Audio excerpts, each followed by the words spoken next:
Bismillahirrahmanirrahim. Assalamualaikum warahmatullahi wabarakatuh. Sampurasun. Halo Baraya sahabat Teh Winda, jumpa lagi dengan saya Teh Winda Ratnaulan, konsulen keperawatan jiwa Rumah Sakit Jiwa Provinsi Jawa Barat. Kita berjumpa di Bincang Jiwa bareng sahabat Teh Winda, edisi spesial. Hari ini kita akan membahas tentang pentingnya rehabilitasi untuk pecandu narkoba, dan kita akan bergabung dengan sahabat saya yaitu Ibu Ais Riati, seorang kepala ruangan dari Rumah Palma Rumah Sakit Jiwa Provinsi Jawa Barat. Baik, saya akan undang beliau untuk melakukan tanya. Kita sudah memasuki di tanggal 18 ya. Jadi sudah lebih dari setengah perjalanan. Semoga Baraya sahabat Tega bisa melakukan ibadah puasa secara maksimal dan kita akan mendapatkan kemenangan nanti di akhir Ramadan. Assalamualaikum Bu Ai, apa kabar? Waalaikumsalam, Bu Indah. Kabar baik, Alhamdulillah. Sebaliknya di mana nih? Sehat, Bu? Alhamdulillah, lumayan kenyang Bu Ai, 3 hari libur ya. Pengen nambah lagi sih sebenarnya. Iya, Bu Ai, saya senang sekali pada kesempatan ini Bu Ai bisa bergabung di Bincang Jiwa bareng sahabat Teh Winda dengan materi yang luar biasa, yaitu bagaimana pentingnya rehabilitasi untuk pecandu narkoba. Dan sudah bergabung di sini beberapa rekan-rekan kita, Bu Ai, ada Kang Akbar yang selalu setia, ada Teh Bunga Rizky, kemudian wah ini ada sahabat kita dari Rumah Sakit Jiwa Aceh, Bu Ai. Ini adalah Waduh. materi yang memang menarik untuk dipelajari ya. Ada Kak Cut Dian Sukmasari. Hai Kak Dian, tetap stay tune ya untuk 60 menit ke depan. Kemudian ada Kang Riko Yuda. Seperti itu ya. Dan semoga nanti teman-teman bisa bergabung untuk mendapatkan banyak manfaat dari IG Live hari ini ya. Oh iya, ini juga ada Teh Diana Koswara. Baik. Bu Ai, tak kenal Iya, maka tak sayang. Kenalan dulu dong. iya. Baik, terima kasih, Bu Indah. Iya, nama saya Ais Riati. Saya perawat dari Ruangan Abja atau Rumah Palma, Rumah Sakit Jiwa Provinsi Jawa Barat. Iya, terima kasih. Baik ya. Nah, Bu Ayu sudah bergabung berapa lama nih di Rumah Palma? Eh, Sekitar 4 tahunan lebih, Teh Winda. Iya, Wah, Masya 2018 Allah. akhir. Oke ya, jadi sudah banyak yang diketahui tentang rehabilitasi untuk pecandu narkoba ya. Bu Ai, saya mah mau manggilnya Teh Ai ya. Iya. Sekarang kan lagi happening ya Teh Ai ya, tentang nafsa ini ya. Ini happeningnya sih bukan sekarang aja, tapi sudah lama. Nah, ada berita yang memang akhir-akhir ini sangat membuat kita tercengang begitu ya. Karena apa ya? Karena kita dikejutkan dengan adanya penangkapan terhadap kasus peredaran narkoba jenis sabu begitu ya, dan beritanya itu cukup apa ya, cukup booming di Indonesia. Nah itu yang pada akhirnya membuat saya ingin dong ngebahas tentang itu. Selain itu ketertarikan untuk membahas materi itu karena adanya data dari BNN di tahun 2022 bahwa ada 11.000 orang, Bu Ai, per tahun meninggal karena penyalahgunaan narkoba. Dan untuk penyalahgunaan narkobanya sendiri itu ada di angka 3,6 juta pengguna. 70% diantaranya adalah orang-orang di usia produktif, yaitu 16 sampai 65 tahun. Nah, ini yang melatar belakangi bahwa materi atau tema ini adalah materi yang harus memang kita ketahui bersama begitu ya. Baik, Iya, Bu Bu. Ai. Oke, Bu Ai ya. Kita punya yang namanya Rumah Palma. Kan kita akan ngomonginnya adalah rehabilitasinya ya. Rumah Iya. Palma. Itu rumah apa sih? Kok namanya Rumah Palma? Iya, Rumah Palma, iya, terkenalnya ya, Rumah Palma itu di kalangan para pengguna nafza ya, apalagi para rehabilitan, mantan rehabilitan yang pernah di Rumah Palma ya. Jadi mereka lebih familiar menyebutnya adalah Rumah Palma. Rumah Palma itu adalah suatu tempat di mana unit ya, sebenarnya unit atau bagian dari instalasi rawat inap yang ada di Rumah Sakit Jiwa Provinsi Jawa Barat, atau kalau kita kalangan kita ya menyebutnya itu adalah ruangan nafza ya gitu. Jadi itu bagian dari unit rehabilitasi yang ada di rawat inap, di mana Rumah Palma ini rehabilitasi psikososial yang ada di ini ya, bukan hanya psikososial sebenarnya. Karena kita hospital base, jadi kita itu adalah rehabilitasi medis dan sosial ya. Oke, ya teman-teman. Jadi tadi Bu Ayu bilang nih, Rumah Palma itu tempatnya di RSJ Provinsi Jawa Barat ya Bu Ayu ya. Itu adalah suatu unit yang tidak hanya untuk rehab nafsa, tapi untuk rehab psikososial, rehab medik juga ya, untuk teman-teman yang ingin pulih dari ketergantungan nafsa. Begitu ya Bu Ayu ya. Baik. Betul Bu.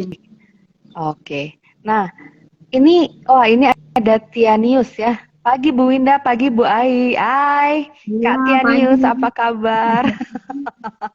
Bu Ai, dalam 4 tahun perjalanan ya. Nah, kita tuh pengen tahu nih, di RSJ Provinsi Jawa Barat, tepatnya di Rumah Palma itu sebenarnya punya berapa kapasitas atau tempat tidur untuk teman-teman yang memang berminat untuk ikut rehabilitasi? Iya. Pada awal saya 2018 akhir ya di sana, kapasitasnya itu 19 tempat tidur. Nah, seiring waktu banyak sekali para pengguna nafza ini ya yang menginginkan rehab rawat inap khususnya, sehingga bertambah menjadi 21 tempat tidur. Lalu pada saat awal COVID menjadi 40 tempat tidur Bu Winda, dan bahkan ada wacana menjadi 70 tempat tidur.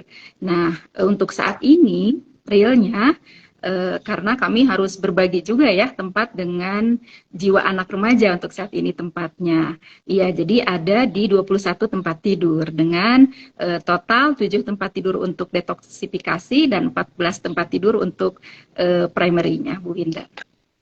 Oke, wow. Jadi memang ada visi, ada rencana someday kita pengen menyediakan untuk 70 tempat tidur ya suatu saat nanti ya.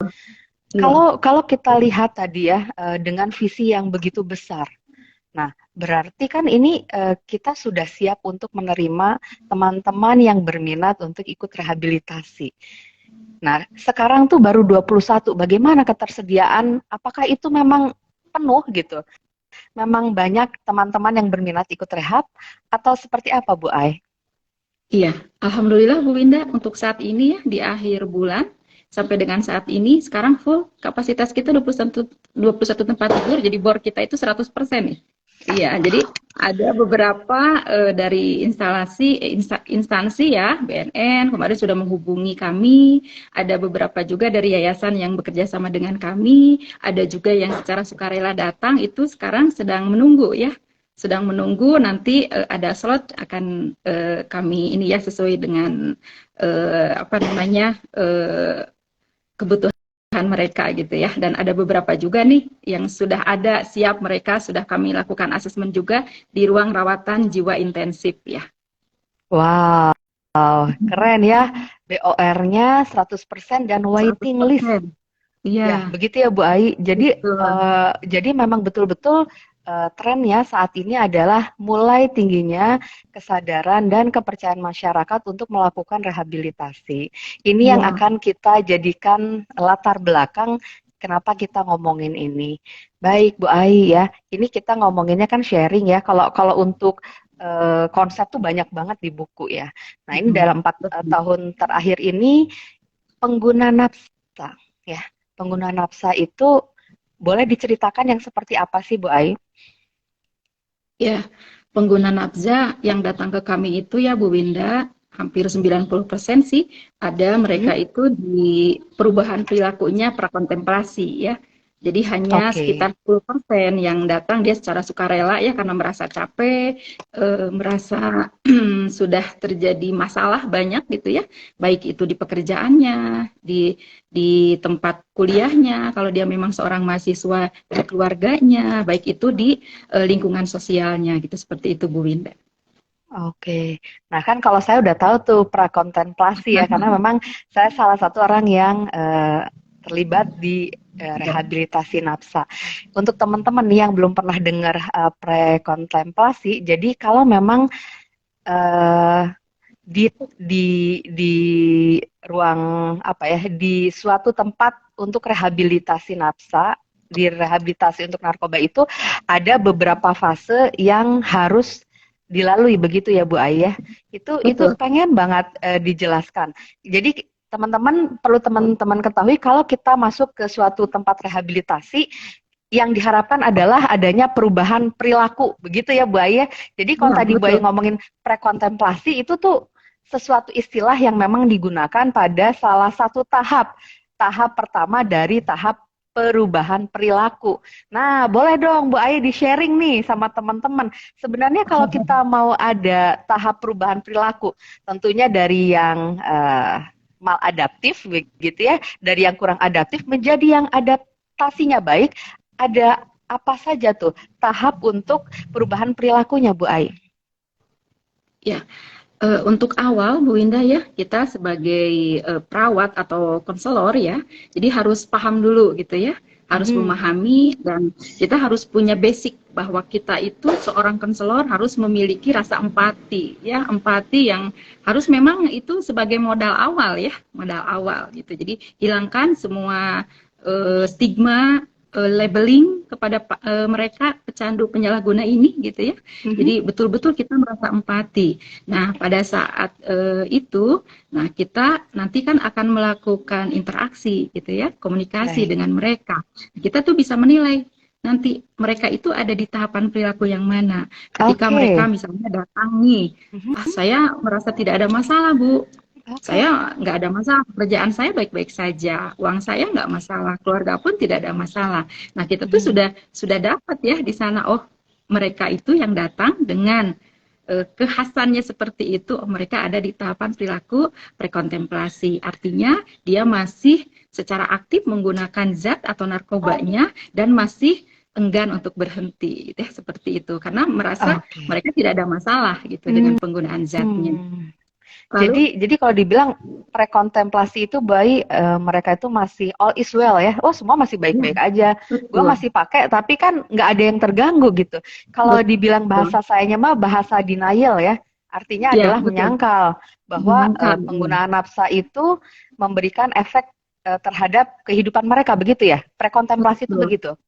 Iya, Oke. betul. Iya. Lalu kita sebagai konselor, apa yang harus Mhm. kita lakukan? Apa coba? Konseling. Mereka Konseling. akan reject.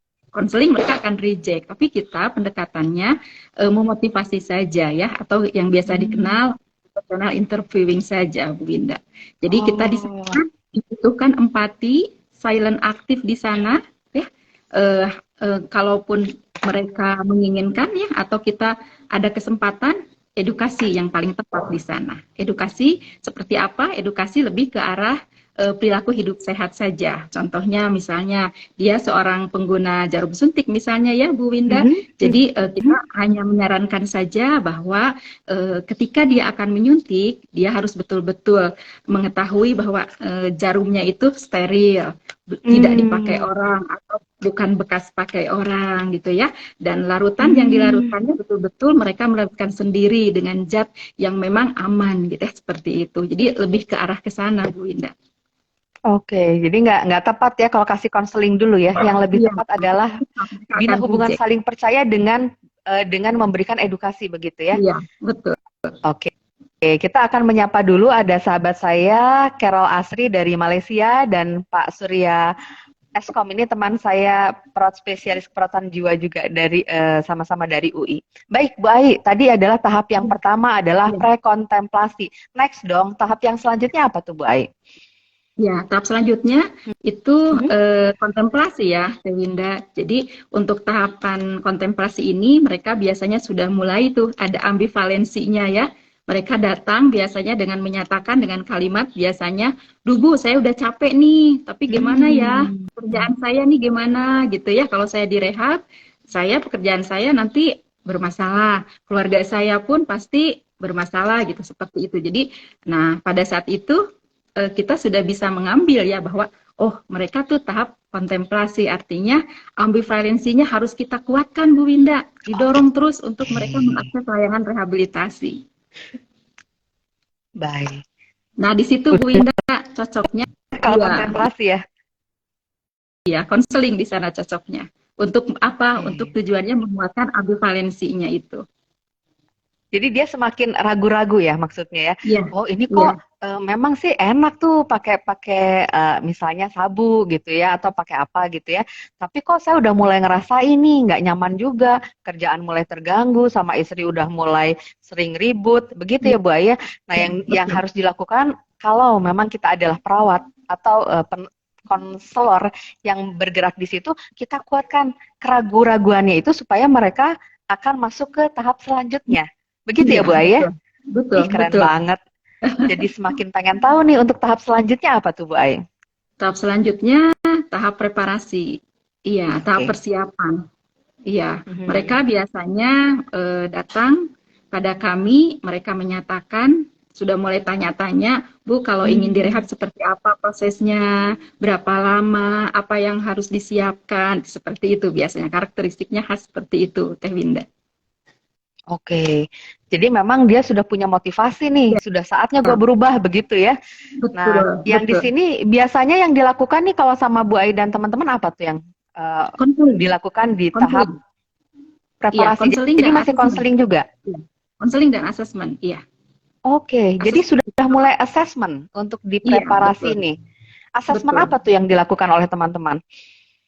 Ya, kita itu ada beberapa asesmen ya, Bu Winda. Kita untuk Mhm. mengetahui jam kita pakai, kita sudah membuat instrumennya khusus, yaitu Socrates. Tapi Socrates untuk saat Hmm. ini mengakses karena butuh waktu dan memakai aplikasi ya, Bu Winda. Jadi kami Hmm.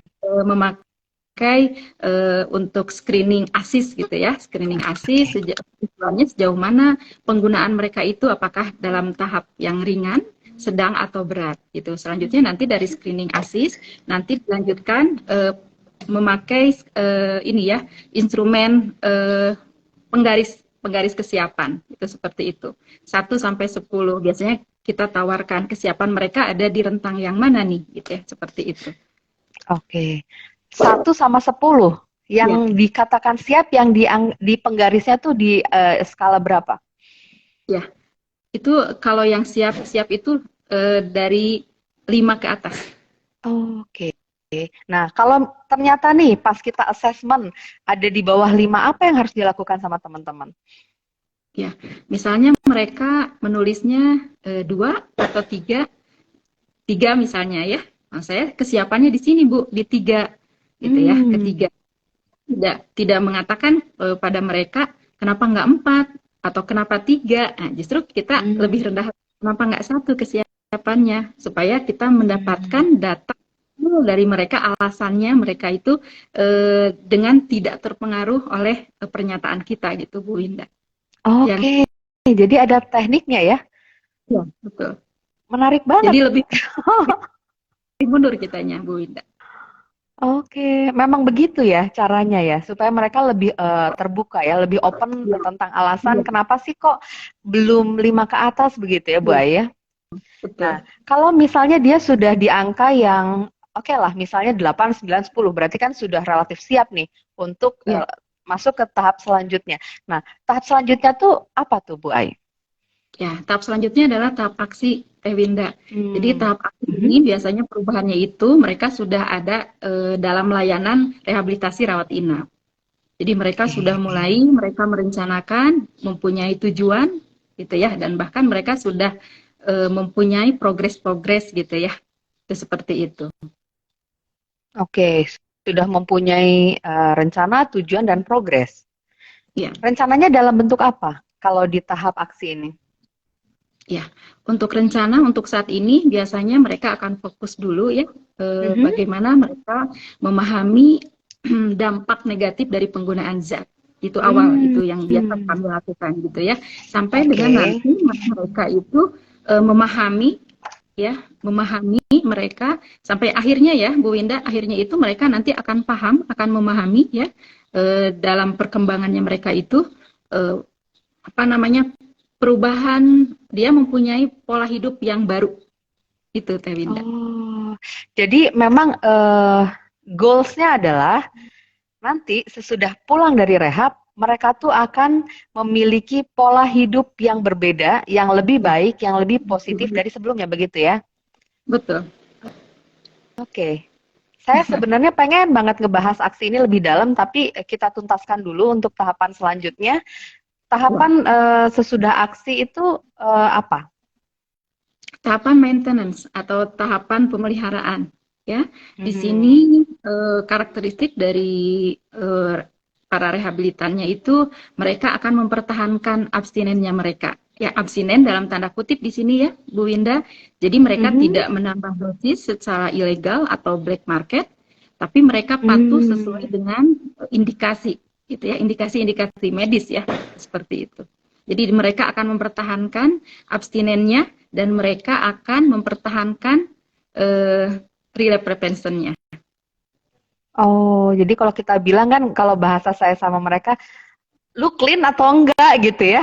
Ya, Clean itu kan betul. berarti lu nggak make, Ya, atau misalnya pada dosis tertentu ya pakainya itu, nggak nambah-nambah lagi, nggak cari di tempat-tempat lain, nggak beli ilegal, nggak beli di BM, begitu betul. ya, Bu Ai ya. Iya, betul. Ya, bahasa gue mah lu clean, mempertahankan cleannya itu, begitu ya.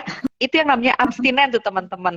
Iya, Kalau kita abstain. nggak bergerak di bidang kayak Bu Ai itu, apa sih abstinen? Gitu kan, jadinya suka bingung begitu ya. Nah, kemudian apakah ada tahap selanjutnya sesudah mereka itu clean istilahnya? Ya, ini ada beberapa sumber ya, Bu Winda, setelah preparasi, maaf, bukan preparasi ya, setelah maintenance itu masuk ke tahap berikutnya, yaitu relapse. Kalau mereka relapse, tapi sebenarnya relapse itu bukan suatu kegagalan ya. Karena Oke. relapse bukan juga suatu proses juga. Relapse Hmm. adalah suatu kambuhnya suatu penyakit karena gangguan yang diakibatkan oleh nafsa ini adalah suatu penyakit seperti itu. Jadi ada yang mengatakan bahwa relapse tidak termasuk ke dalam proses perubahan perilaku, tapi ada juga yang mengatakan relapse termasuk dalam perubahan perilaku. Nah, perlu diketahui di sini untuk perubahan perilaku dengan kemarin ya waktu saya mengikuti kurikulum 3 ya tentang konseling. Jadi Mhm. perubahannya itu bukan mengikuti circle. Misalnya dari Hmm. mulai kontemplasi jadi tidak seperti itu. Jadi bentuknya Hmm. spiral, enggak. Iya, bentuknya Maksudnya spiral. gimana? Iya, awalnya memang perubahan perilaku itu dimulai prakontemplasi, kontemplasi, preparasi, aksi, maintenance, dan relapse ya. Tapi ketika mereka mendapatkan rawatan atau mengikuti tahapan rehabilitasi, ketika mereka Mhm. relapse, tidak Mhm. harus selalu circle-nya seperti tadi, berurutan seperti tadi ya, tapi bisa menyerupai spiral. Misalnya mereka Hmm. nih relapse. Relapse Mhm. tentunya tidak serta-merta relapse karena dia ingin pakai saja, tapi sebenarnya Mhm. mereka tuh sudah berusaha ya, sudah berusaha Mhm. mereka eh, menghindari ya relapse preventionnya mereka, coping skillnya mereka pakai, tapi ujung-ujungnya dia flip relapse gitu ya. Jadi seperti itu. Jadi tidak harus selalu di tahapan prakontemplasi lagi. Jadi bisa saja ketika dia relapse, dia masuk lagi di perubahan perilaku bisa ke aksi atau bisa ke Hmm. preparasi itu. Jadi bentuknya seperti spiral. Oke. Tidak Nggak harus nggak selalu skalanya sama. Oke, nggak kayak metamorfosis ya. Baliknya kan Iya, begitu terus berurutan iya, ya. Misalnya iya. nih, ada beberapa sahabat kita yang rehab ya. Rehab, kemudian mereka sudah selesai di rehab gitu ya, di Rumah Palma, dan balik lagi begitu ya. Nah, itu Iya, tuh tidak harus melewati tahap persiapan begitu ya. Kemudian iya. kontemplasi, aksi, maintenance, dan semua tahap yang tadi Bu Ai sebutkan. Jadi teman-teman kalau memang sudah pernah melakukan rehab itu bisa nanti dia bentuknya adalah pola yang spiral ya. Jadi mungkin dia nggak perlu lagi preparasi tapi langsung masuk aksi. Ya, Oke, betul. keren banget.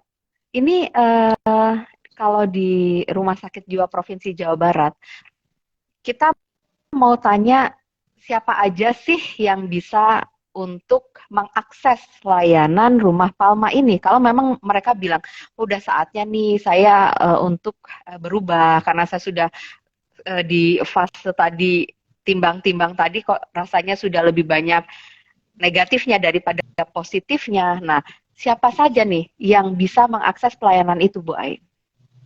Iya, baik Bu Winda ya. Kami mempunyai dua akses ya. Di dalam akses untuk mereka ya. Mereka dengan dikaitkan dengan persyaratan ya Bu Winda. Mereka bisa membayar secara umum gitu ya. Jadi aksesnya artinya siapapun ya, warga di baik itu Jawa Barat ataupun di luar Jawa Barat itu bisa gitu ya. Atau mereka bisa mengakses layanan kami yang gratis atau tidak berbayar gitu ya Bu Winda. Jadi ada dua ya, ada yang memang aksesnya berbayar dan ada yang memang tidak berbayar gitu.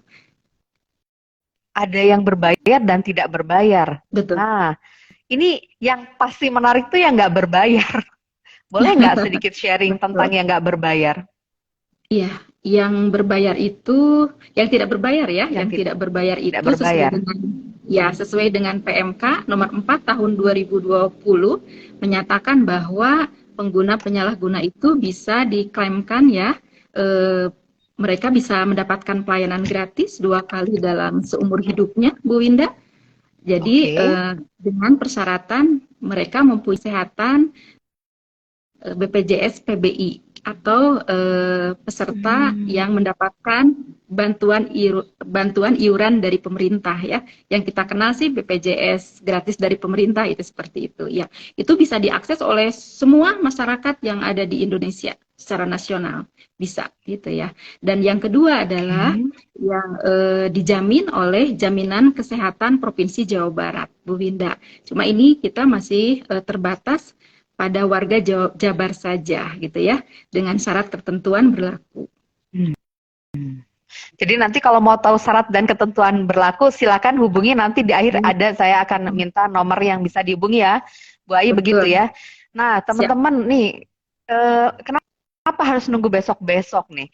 Bu Ai bilang ada dari ketentuan PMK nomor 4 ya tahun 2020 bahwa ini tuh nggak hanya orang Jawa Barat loh, kita pernah dapat yang dari Aceh, dari Sulawesi kemarin ya Bu Ai ya, yang mengakses jauh-jauh ke RSJ Provinsi Jawa Barat, ke Rumah Palma, karena ternyata memang ini bisa diklaim dengan BPJS PBI 2 kali dalam seumur hidup. Jadi teman-teman ini kalau memang benar-benar wah gue mau hijrah nih, mau pulih, datang. Nanti kita kasih nomornya untuk bisa menghubungi teman-teman dari Rumah Palma.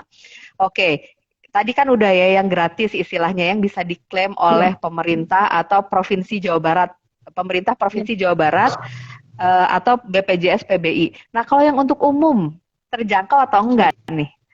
Nah, kan itu yang menakutkan ya. Wah cukup atau enggak nih duitnya nih gitu ya? Iya betul. Untuk umum Bu Winda, kami juga ya menerima umum baik itu secara sukarela datang ya, ataupun mereka yang ini ya ada kerjasama dengan RSJ itu seperti itu. Jadi biasanya untuk yang kerjasama biasanya mereka mengakses layanan detoksifikasi saja untuk 2 minggu. Ya itu di kisaran sekitar 3-4 jutaan lah Bu Winda. Tergantung juga sih dari obat-obat nanti ya, dari obat-obat yang mereka pakai, karena metode yang kami rehabilitasi yang kami ada di RSJ Provinsi Jawa Barat atau di Rumah Palma ini adalah bukan rumatan ya, jadi kami jat utamanya diberikan obat-obat hanya simptomatis saja, itu seperti itu Bu Winda. Coba kalau aku ngerti simptomatis, kalau yang lain nggak ngerti, barangkali ya Ya, dari masyarakat umum. Apa tuh yang dikasih? Kalau rumatan kan misalnya dia pakai zat A, metadon. nanti ya metadon dikasih itu ya. Tapi kalau di RSJ itu adalah simptomatis. Iya, Emang kalau iya, simptomatis tuh yang dikasih untuk apa? iya. Iya, karena mereka pada saat gejala, karena pada saat mereka detoksifikasi, artinya mereka kan tidak memakai zat yang biasa mereka pakai ya. Pasti itu Mhm. akan muncul gejala putus zatnya atau withdrawalnya. Hmm. Ya, sehingga biasanya mereka akan muncul cemas, gelisah, sakit-sakit badan seperti itu. Jadi nanti dokter psikiaternya akan memberikan psikofarmaka simptomatis saja. Misalnya sakit-sakit badan, mereka akan memberikan obat yang untuk mengurangi sakit badannya seperti itu, tapi bukan zat Hmm. utama yang biasa mereka pakai. Mereka cemas, biasanya diberikan obat-obat ya anti cemas ya, yang tidak biasa mereka pakai gitu seperti itu. Kecuali benzo ya, golongan benzo. Ya, Kalau benzo tidak bisa di-cut langsung Bu Winda. ya. Ya, jadi ada top up-nya nanti ya 25% setiap minggunya. Oke. Wah, ini ada pertanyaan nih, apakah pemakai obat resep psikiater perlu ke rumah Palma untuk stop obat? Ini beda kasus ya kayaknya Bu Ai ya.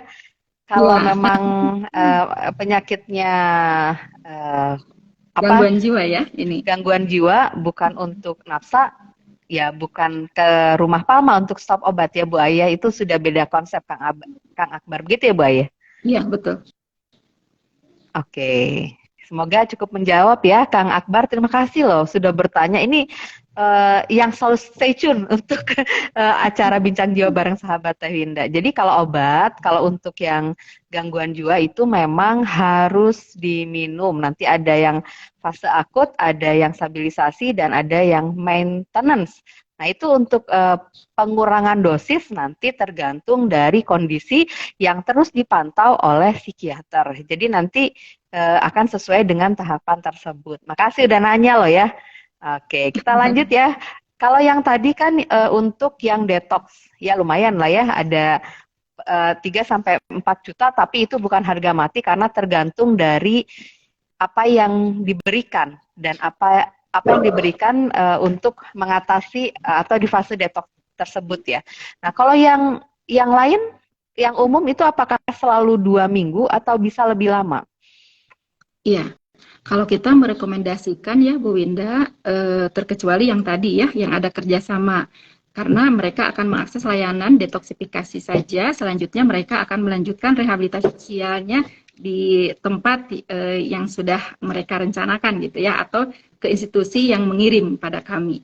Nah, sebaiknya sih kalau untuk yang datang gitu ya Bu Winda, apalagi Mhm. pemakaiannya benzo ya, itu tidak bisa hanya rawat jalan saja. Jadi harus Hmm. mengakses layanan rawat inap. Ya, kalau Hmm. memang kalau memang rawatannya memerlukan jangka waktu yang ya taruhlah 90 hari ya maksimalnya Bu Winda. Oke. Mungkin ya dengan durasi seperti itu ya kita akan konseling nanti di sana. Konseling bukan hanya pada kliennya saja, tapi pada keluarga pun sama ya, karena mereka pun harus memberikan rasa aman nyaman ya pada keluarganya yang akan direhab, gitu ya seperti itu. Dengan Oke. memberikan kesiapan keluarga untuk menghandle segala sesuatu yang nanti ditimbulkan ketika keluarganya akan direhabilitasi 3 bulan di kami gitu seperti itu. Jadi lebih kita mengarahkannya rehabilitasi rawat inap untuk rehabilitasi medis dan sosialnya Bu Winda. Oke, dan itu cukup terjangkau untuk 3 bulan Iya, itu, Bu Ai. ya, Ya, sekitar nanti angka 8-9 juta. oke 8-9 juta untuk 90 hari begitu ya? 1 bulannya, Oh, satu satu bulannya bulannya. 8 sampai 9 Iya, juta untuk 1 bulannya. iya, Baik. Oke, itu informasi, tapi nanti untuk angka pastinya ya kalau sudah ada di sana akan betul, ketahuan ya, Bu Ai, begitu ya. Nah, betul. ini kalau jenis-jenis teman-teman yang datang ke sana itu saya lihat kan beragam dari mulai usia begitu ya. Kalau jenis kelamin saya pernah lihat ada yang perempuan tapi biasanya laki-laki. Nah, kalau dari usia, tadi kan memang dikatakan yang terbanyak adalah yang usia produktif yang Betul. menggunakan nafsa. Pasti yang datang pun banyak yang usia produktif. Demikian. Nah, dari pengalaman bayi di 4 tahun terakhir ini, umurnya tuh apakah memang betul nih orang-orang dewasa muda dan dewasa tua? Atau pernah nih ada anak-anak atau remaja begitu, Bay? Iya. Eh, Anak-anak pernah beberapa kali, Bu Winda, bahkan kita pada saat COVID ya, pada saat itu daring ya, ada 12 tahun yang paling muda ya, Wow. sehingga mereka harus tetap melaksanakan sekolahnya daring. Jadi pada saat daring itu kita dampingi ya, berada di rumah Palma. Jadi kurang lebih untuk anak remaja memang tidak terlalu banyak, tapi selalu ada. Dan yang termuda adalah 12 tahun ya. Tapi secara keseluruhan, Teh Winda, ada di kisaran usia 20 sampai 29 tahun untuk para pengguna nafza ini yang ada dirawat di kami. Oke, jadi banyaknya dewasa muda. Hmm. Kan dewasa muda itu batasnya adalah dari 19 tahun sampai ke 40 tahun dan ternyata ini yang paling banyak yang melakukan rehab di Rumah Palma. Tapi teman-teman, kalau memang ada yang anak dan remaja, Rumah Palma juga nerima. Tadi Bu Ai juga bilang ada yang minimal yang waktu itu usia termudanya adalah 12 tahun ya. 12 Itu cukup tahun. mengagetkan ya. Iya, Mengagetkan karena di usia semuda itu dia sudah kecanduan dan kabar baiknya adalah dia mau untuk melakukan rehabilitasi. Itu sesuatu yang keren. Oke, bisa lebih difasilitasi keren untuk lagi. sekolah. Iya, Lebih ya keren lagi gimana? keren lagi. Lebih keren lagi karena pihak sekolah tidak mengeluarkannya, Bu Winda, bahkan mendukung proses belajarnya di kami. Jadi kami juga selain merehabilitasi, kami juga menjadi pendamping pada saat mereka melakukan sekolahnya ya, pada saat direhab di kami. Ih, keren banget ya. Sekolahnya juga benar, benar ya. Sekolahnya peduli dan Betul, tidak stigmatisasi ya. Bahwa anak itu kalau udah betul. pakai narkoba nih, kalau lu udah kecanduan, udah aja out dari sekolah. Mereka Iya, bisa bijaksana untuk menyikapi ya, untuk hal betul, tersebut ya Bu Ai ya. betul, betul. Ya keren banget kalau kayak gitu ya. Oke, nah ini saya ingin Bu Ai bercerita nih ke teman-teman. Kalau memang mereka mau ngambil di detox atau mau yang maksimal 90 hari, emang di waktu itu kalau 2 minggu tuh ngapain aja sih? Atau kalau mau lanjut nih di 90 hari tuh ngapain aja gitu? Pengen dong Iya, diceritain di sini. iya, iya. Mungkin saya akan jelaskan dulu ya, mengapa sih awalnya mereka perlu direhab ya, Bu Winda, terutama rehab rawat Oke, inap ya. Ya, jadi penyalahguna zat ini pada akhirnya mereka akan menimbulkan adiksi atau ketergantungan ya. Pada tahap ini meskipun pecandu mereka menyadari, memahami dampak negatif, tapi mereka akan tetap melakukan gitu ya. Akan melanggar norma, menabrak aturan, merugikan diri sendiri, bahkan merugikan orang lain. Nah, jika kemudian hal ini tidak diatasi, maka Mhm. mereka akan dihadapkan dengan kerusakan secara ekonomi, kerusakan secara hubungan sosial, penurunan produktivitas, penurunan fungsi kognitif dan sosial, sampai dengan kematian. Nah, ini maka rehabilitasi adalah jalan atau solusi yang terbaik yang harus mereka jalani ya, merupakan suatu kepastian di sini dan keharusan agar dirinya pulih gitu ya, dan Mhm. tercegah dari kondisi yang lebih parah lagi. Itu sih Bu Oke. Winda. Iya, itu judul yang apa harus untuk rehab. Kenapa orang yang pecandu perlu untuk rehab? Nah, itu judul besar kita Iya, memang ya. Karena tadi Bu Ai betul. bilang penting dong kalau kalau udah pecandu itu untuk rehab karena kalau orang udah pakai nafsa itu kerusakan nggak hanya di fisik, Betul, banyak kerusakan betul, lainnya, kerusakan di betul. sosial, di pekerjaan, di ekonomi, dan banyak lagi. Sehingga kalau dia nggak rehab itu akan semakin berdampak negatif terhadap dirinya. Makanya Betul. teman-teman yang eh, gimana ya mau ngomongnya, yang kecanduan, kalau nggak pengen semakin mengalami kerusakan di berbagai hal, yuk masuk rehabilitasi, hayu, supaya nanti bisa pulih. Itu pesan Bu Ayi barusan. Bener ya Bu Ayi Betul, ya? betul. Kita benar-benar Betul. ngajak nih, soalnya kematiannya tadi 18.000. 18.000 orang tuh kan banyak Ya, banget gitu ya. Ngeri betul. deh ngelihat angkanya juga gitu ya. Iya. Oke.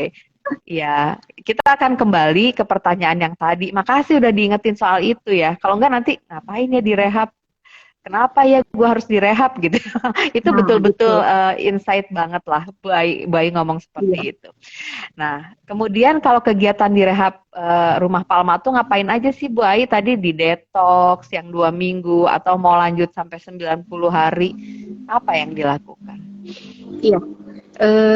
Jadi setelah penyalahgunaan nanti ya, setelah penyalahgunaan dilakukan asesmen oleh seorang asesor, kemudian mereka akan masuk di fase detoksifikasi, di mana Mhm. pada tahapan ini mereka ada pada tahap stabilisasi dari gejala putus zat yang mereka pakai, gitu ya, lalu mereka nanti setelah detoksifikasi, kemudian kliennya tersebut akan menjalani rehabilitasi sosial, di mana rehabilitasi sosial ini adalah untuk memulihkan kemampuan fungsi secara sosialnya dalam upaya perubahan perilaku yang lebih baik. Gitu ya, Bu Winda.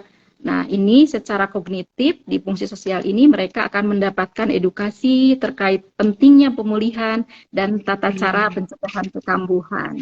Serta secara Hmm. afektif dan psikomotornya pada pasien ini mereka dilatih dengan stimulasi-stimulasi dalam keseharian dalam penerapan ya.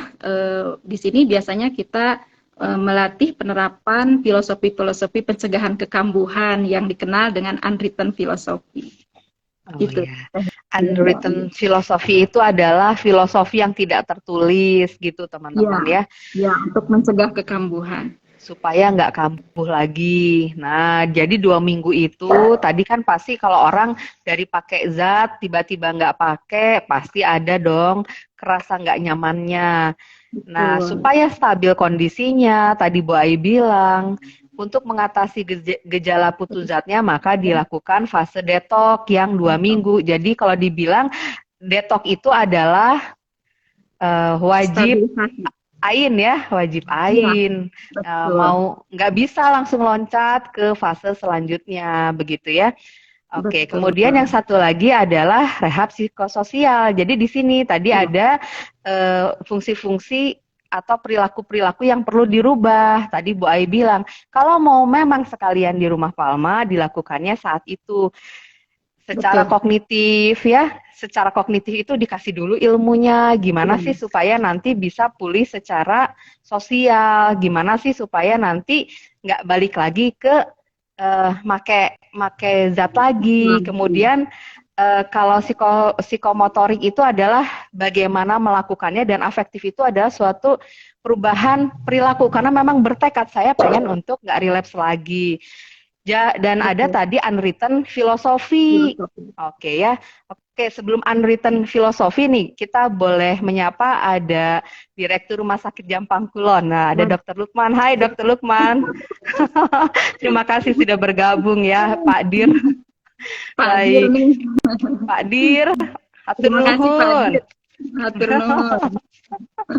Oke, baik. Ini ada di 15 menit terakhir nih ya. Jadi ternyata ada filosofi-filosofi yang tidak tertulis. Boleh dong sedikit diceritain. Apa Iya, sih filosofi yang nggak tertulis itu? betul. Ada beberapa ya, sebenarnya banyak, tapi kita punya punya fokus gitu ya. Fokus yang pertama unwritten philosophy adalah honesty, dan yang terakhir Oke. adalah forgiveness. Iya, honesty kenapa? Kenapa honesty paling atas ya di unwritten Kenapa philosophy? coba?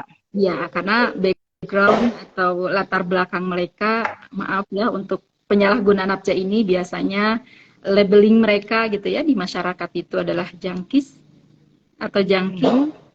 Apa itu lalu jangki? bohong.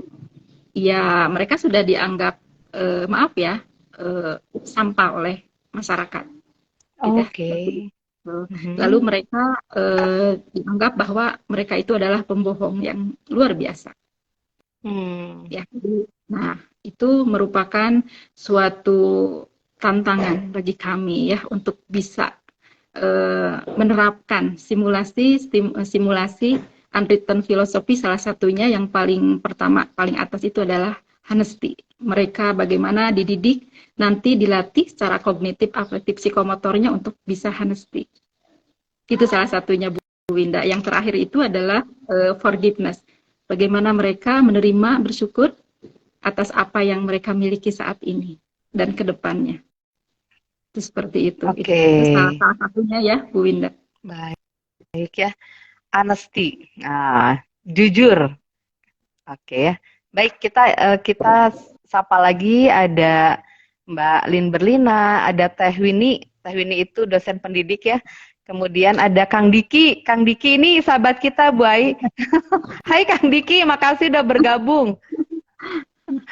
Oke, unwritten philosophy itu memang banyak ya teman-teman, dan biasanya kita kasih di TC ya Bu Ai ya. Ya, betul. Program ya, TC itu kan betul. time to change ya. Ya, kita pakainya TC untuk saat ini. Oke, TC itu apa? Penelitian baru. TC itu therapeutic community. Iya, therapeutic community. Iya, jadi di mana mereka ditempatkan di tempat yang sama, berkumpul dengan masalah yang sama, ya, menyepakati aturan secara disepakati bersama, ya, dengan tujuannya adalah terapeutik ya, terapi. Itu menurut De Leon ya. Tahun 1997-nya. Untuk saat ini kita memakai metode itu. Iya, entah ke depannya barangkali nanti ada penelitian terbaru, mungkin bukan hanya TC ya, Bu Winda. Bisa dengan metode yang lainnya.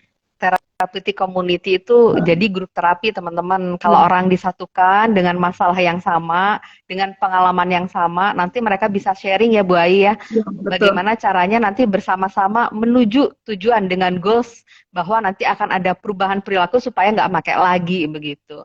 Dan tadi honesty adalah perilaku jujur, kan teman-teman tahu kadang-kadang kalau pakai itu pribadinya kita nggak stigmatisasi, tapi memang begitu kok. Kalau teman-teman cerita, gue jadinya nggak jujur, kadang-kadang ngambil barang dijualin, kadang-kadang ngebohongin pasangan dan lain sebagainya.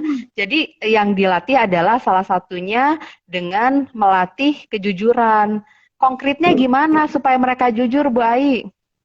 Ya, konkretnya mereka nanti pada saat rehabilitasi sosial, mereka kan nanti akan mengikuti kegiatan-kegiatan sehari-hari ya.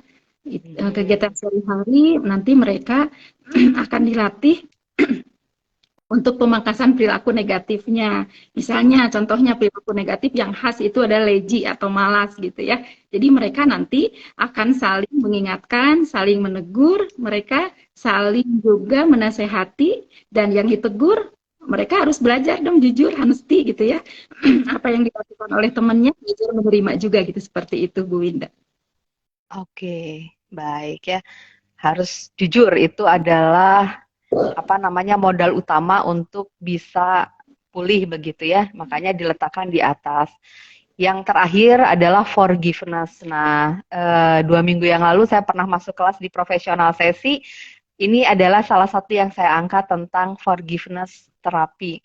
Kenapa? Karena forgiveness adalah memaafkan. Terkadang kita itu nggak hanya salah sama orang lain, tapi salah juga sama diri sendiri. Kita suka lupa kalau kita pun harus memaafkan kesalahan yang pernah kita lakukan di masa yang lalu dengan menjadi diri lebih baik. Kemarin tuh itu yang kami bahas, Bu Ai. Jadi forgiveness untuk diri sendiri, kami juga pernah forgiveness untuk orang lain. Dimulai dengan memaafkan diri sendiri, baru dilanjutkan dengan memaafkan apa yang telah orang lain lakukan begitu. Dan ini menjadi goals bahwa ketika mereka keluar dari rehabilitasi Rumah Palma, mereka dalam kondisi siap ya, sudah clean. Oke, masa lalu udah lupa, udah dimaafkan tuh.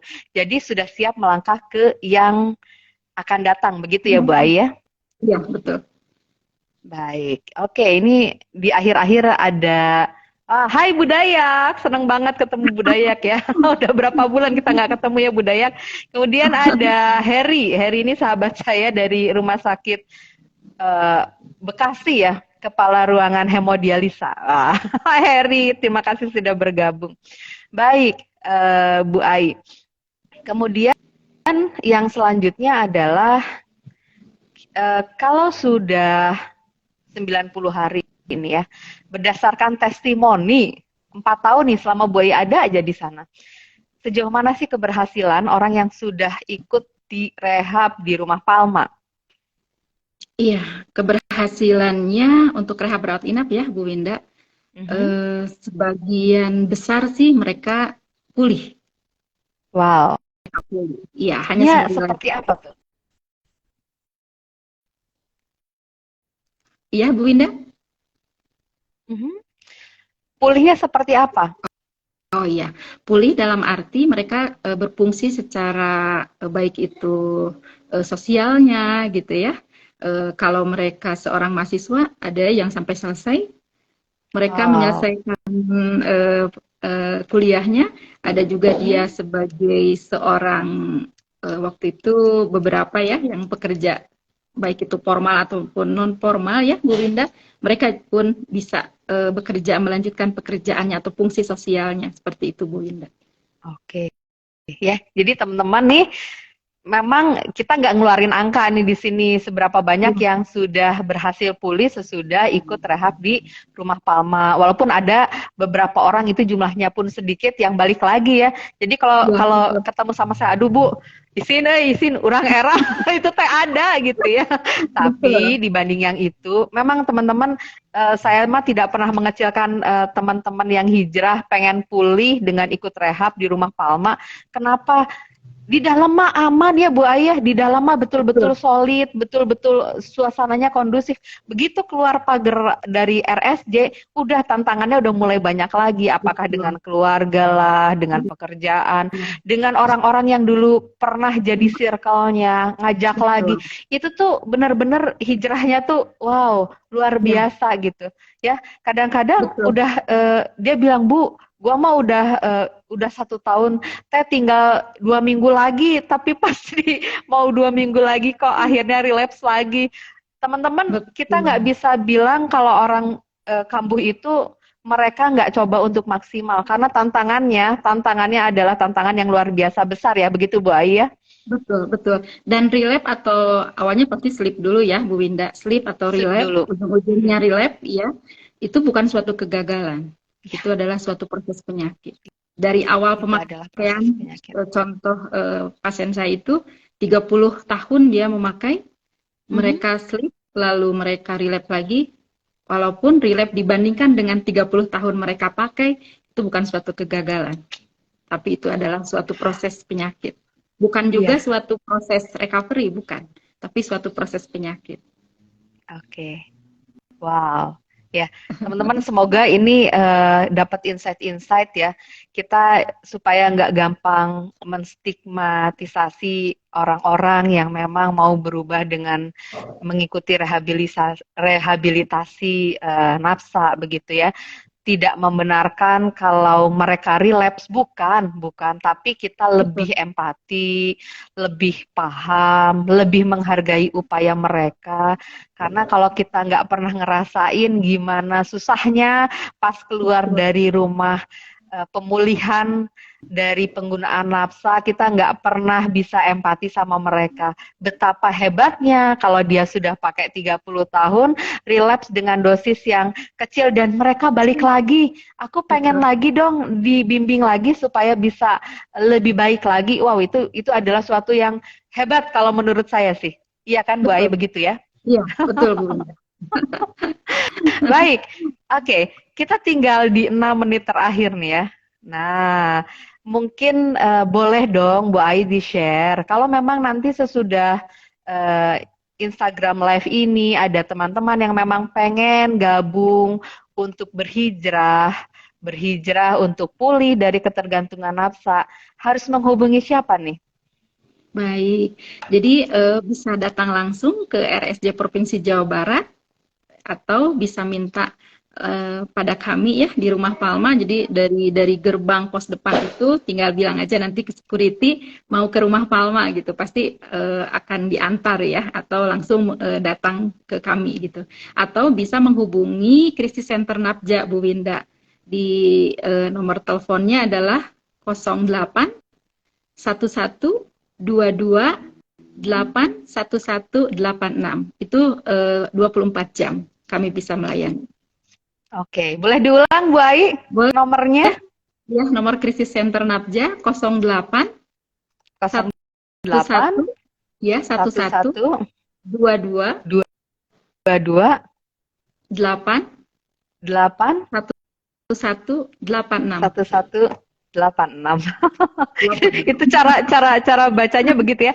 Baik, Iya, teman-teman, saya sangat percaya kalau teman-teman udah dengar ini, punya saudara, kerabat, atau bahkan teman-teman sendiri yang ingin ikut di rehab nafsa dan pengen menghubungi Rumah Palma, jangan ragu-ragu untuk menghubungi 081122811186. Gitu ya, Bu Ai ya? betul, betul Bu Winda. Oke, mungkin boleh closing statement nih. Untuk closing statement, ada beberapa yang harus saya inikan ya di sini. Untuk khususnya nih para penyalahguna nafza atau pecandu nafza, berhenti total atau total abstinen adalah persyaratan utama dalam recovery. Itu. Lalu detoksifikasi saja tidak cukup.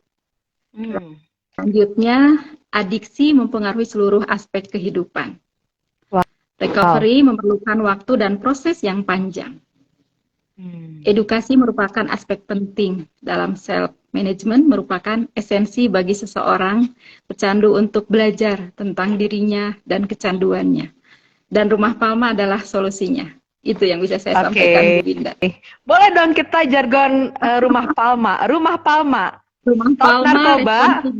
Iya, Rumah Palma. Rumah Palma. Ya, Rumah Palma, iya. Seni rupa itu. Stop narkoba, ingat Rumah lupa Palma. Gue. Iya. Iya. Seni rupa. Seni rupa, stop narkoba, ingat Rumah Palma. Ingat Rumah Palma. Iya, responsible, care, love, and ya, love, care, and concern. Care and concern. Concern, iya. Oke.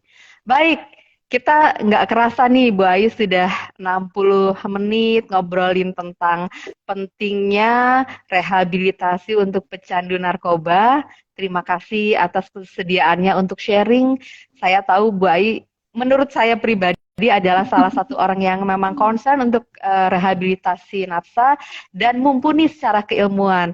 Karenanya saya merasa bersyukur hari ini Bu Ai bisa bergabung dan sharing kepada Baraya Sahabat Teh Winda di Bincang Jiwa bareng Sahabat Teh Winda. Itu saja mungkin teman-teman. Hatur nuhun pisan. Jangan lupa untuk join lagi insya Allah di minggu depan di hari Minggu jam 9 sampai jam 10 dan kita akan membicarakan tentang bagaimana spiritualitas mempengaruhi kesehatan jiwa bersama sahabat saya yang memang concern di bidang itu. Itu saja mungkin dari kami berdua. Terima kasih atas perhatiannya. Mohon maaf apabila ada kekurangan. Wabillahi taufiq wal hidayah. Wassalamualaikum warahmatullahi wabarakatuh. Selamat pagi. Salam sehat jiwa. Bye. Assalamualaikum warahmatullahi wabarakatuh. Hatur nuhun semua yang sudah bergabung ya. Sehat semuanya.